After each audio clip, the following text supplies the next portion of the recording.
इस उत्सव में करना क्या चाहिए। गुड़ी पाड़वा में हम सब जानते हैं कि हमारे महाराष्ट्र में हम अपने घरों पर गुड़ी लगाते हैं। आजकल तो रेडीमेड गुड़ी भी मिलती है, अगर हमारे यहाँ सुविधा नहीं तो हम रख लेते हैं।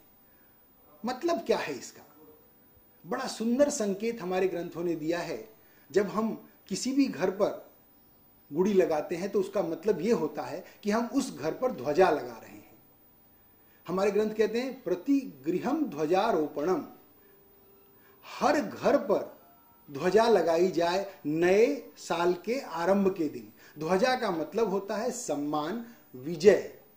ध्वजा का मतलब होता है प्रतिष्ठा। जब हम अपने जीवन की शुरुआत करते हैं, अपने साल की शुरुआत करते हैं, अपने नए काम की शुरुआत करते हैं, उसमें ध्वजा के साथ करते हैं तो हमें एक विजयो उल्लास रहता है, प्रतिष्ठा का एक भाव रहता है। तो मनोभाव आपका ऊंचा रहे, हम सबका ऊंचा रहे, इसलिए शुरुआत में ही ध्वजा की स्थापना करें, ऐसा हमारे ग्रंथ कहते हैं। इसीलिए गुड़ी पाड़वा को गुड़ी की साजरा या गुड़ी लगाई जाती है, जो ध्वजा का प्रतीक माना जाता है।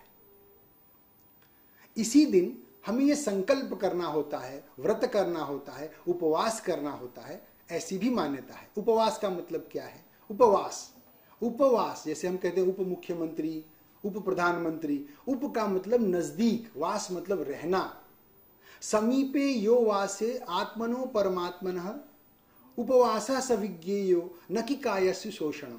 खाली भूखों मरना या भूख लगे रहना या भूखा रहना उपवास नहीं है। उपवास का मतलब है हम अपनी आध्यात्मिक प्रगति करें। जब हम मन से गुड़ी लगाते हैं, ध्वजा लगाते हैं, तो विजय की अपेक्षा रखते हैं और साथ ही साथ अपने अंदर उपवास का भाव पैदा करते हैं, जिससे हमारी आध्यात्मिक प्रगति भी होती है। ये दो बातें जरूरी हैं।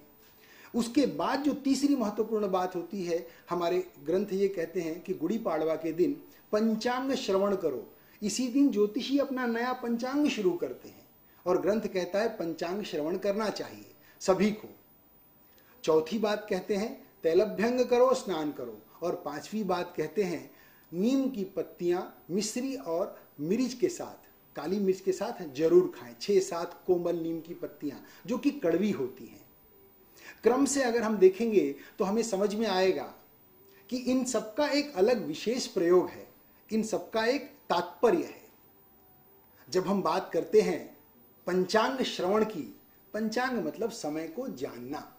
हमारे नीति के ग्रंथ कहते हैं कालम नियम्य कार्याणि या चरेन अन्यथा क्वचित निश्चित यह प्रक्रमते नांतर वसति कर्मणि। चाणक्य कहते हैं कि पहले तय करो आपको करना क्या क्या है और फिर बाद में कार्य में लगो।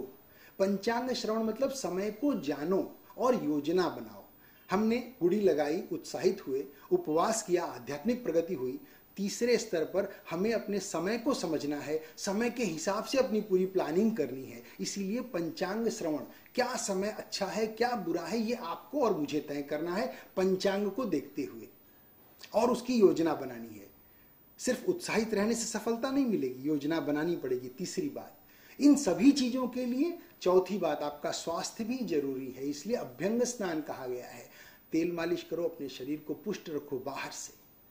और आंतरिक पुष्टि के लिए, कफ पित्त और वायु की संतुलन के लिए नीम की पत्तियां, मरी और थोड़ा सा बहुत बार शक्कर या मिश्री यूज करते हैं, रखते हैं और खाते हैं।